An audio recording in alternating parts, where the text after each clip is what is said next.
So today we are going to be making things upside down. You can do this to everything in Minecraft except the alley. So first you get your anvil. You can either name the frog egg.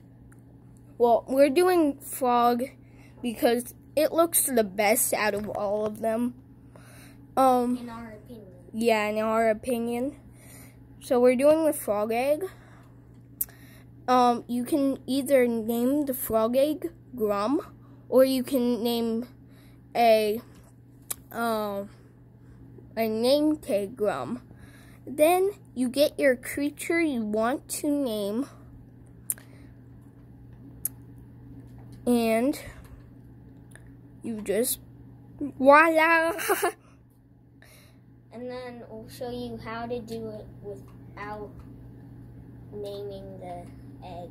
Yeah, we're gonna show you how to do it without naming the egg. You grab the wrong egg. We'll also show you some of the ones that we did for practice. Yeah.